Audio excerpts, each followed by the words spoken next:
An Illinois judge just rejected a request by Texas Attorney General Ken Paxton to help arrest Democrats who fled there over a fight on redistricting.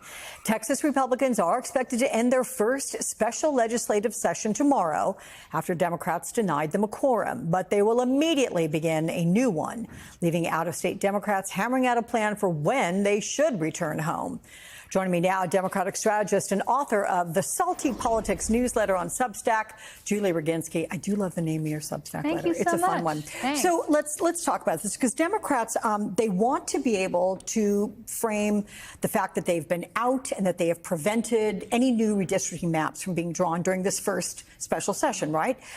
And they want to say, hey, this is legislative victory for us. Look what we did. But the fact is, you know, the governor said we're going to do back-to-back special legislative sessions until we get this done. And they do want to get back there to give Texas residents some sort of relief with legislation on the flooding. Right. And they're between a rock and a hard place. Look, I don't want to get people's hopes up. This is going to happen in Texas. But what they have accomplished by doing this is bring attention to this issue.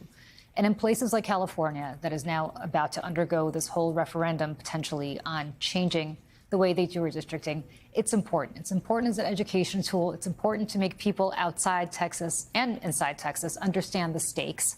It is important to bring attention to this across the country about what exactly is happening, which is a heist of the election. If the Republicans were so sure that their policies were good for the people, they wouldn't need to do this. They would absolutely have fair elections and let the voters vote the way they want to vote, but they know they can't do that next year, which is why they're trying to heist this. So have they been successful? I mean, you hear Governor Gavin Newsom, he's saying, I'm all in. I'm going to do this. If Texas successfully does this, I'm going to do the same thing to benefit Democrats in California. He's saying that. Kathy Hochul here in New York is saying that. Yep. And they've been successful in getting governors to wake up. Now, what they need to do is educate people in California, because just because Gavin Newsom wants to do this doesn't mean that voters in California are going to allow him. And you have a lot of... Because he'll do it through vote. He has to do it through vote. He's not going to do it by just saying we're doing it amongst ourselves. Well, you have to change the Constitution in California. That's the difference between Texas and California, and New York as well.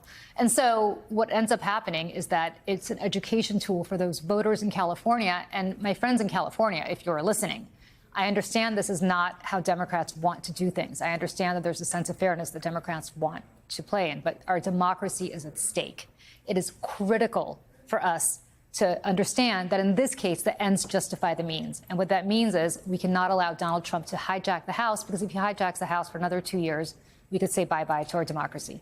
But let me ask you if that message is getting through. The word redistricting, in the past, what that has done is, you know, people start talking about it and their eyes glaze over, right? So has that connection been made that at the root of this is really a challenge to democracy? Do you think that Democrats have done that to the extent that voters across this nation, certainly those in Texas, will stand up and say, hang on, I don't want democracy to falter because of this? Well, what Texas is doing, look, just because Republicans are going to go through with these maps doesn't mean that it's great for Republicans. These maps are not a slam dunk for the Republicans. Are they going to pick up 5 seats? I'm not so sure. I mean, they're really diluting a lot of their vote there to be able to do that. And so they'll pick up some. They may pick up all 5, but the reality is it's not a sure bet.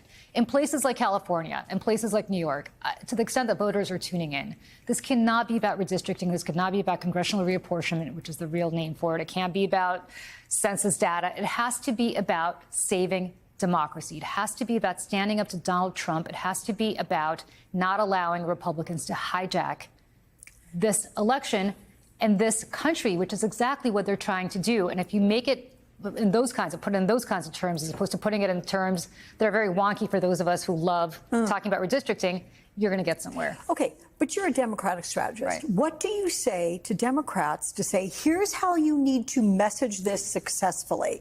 Because let's face it, Democrats are not always the best. They may have the high road, they may have the law, they may have the moral compass, you know, supporting them, but they're not great at messaging half the time. We are taking the fight to Donald Trump.